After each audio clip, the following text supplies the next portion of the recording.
Math 11 problem set 19 explanation. So in this problem set, what we want to do is we want to solve a system of equations by graphing.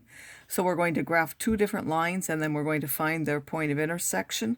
Two special cases for that will be if they're parallel lines, meaning they have the same slope but they have different y-intercepts, they won't intersect at all, so there won't be any solution.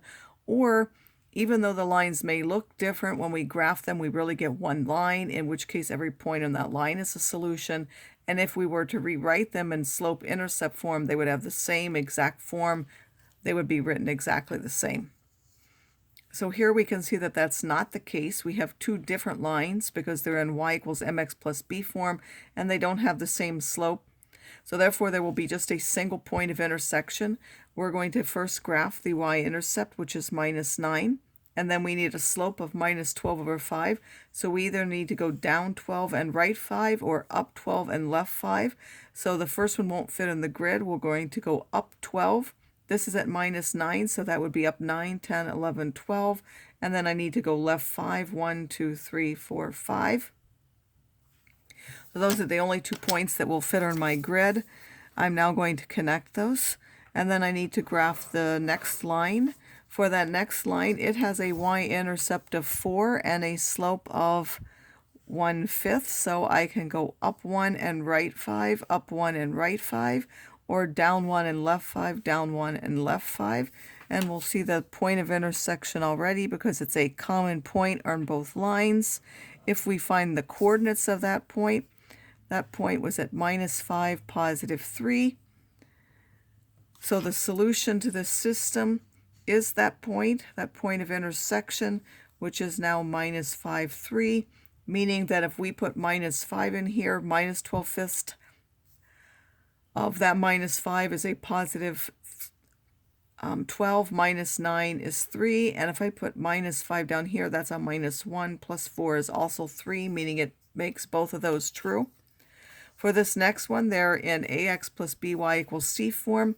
Remember that either we have to find the intercepts or we can rewrite them into slope-intercept form. So for this first one, we have that the x-intercept, we make the y 0 and we would get x is equal to 12. And then the y-intercept,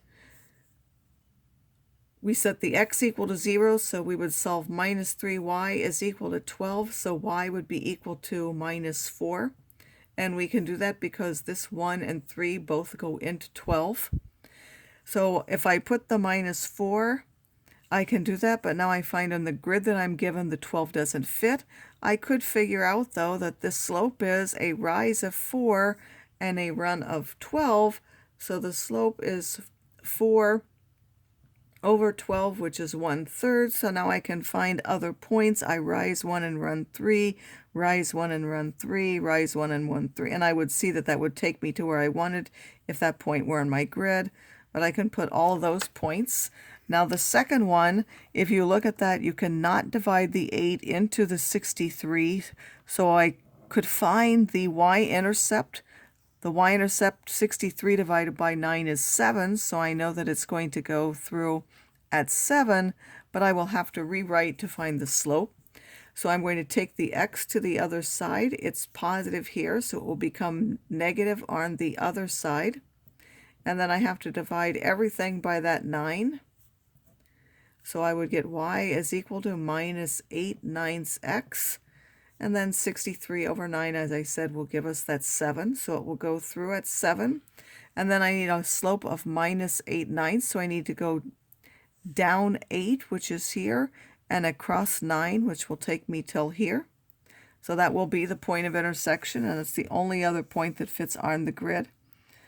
So I will first connect those, but we can already tell that the point of intersection is this point, which is 9 minus 1. So the solution to our system is that point 9 minus 1.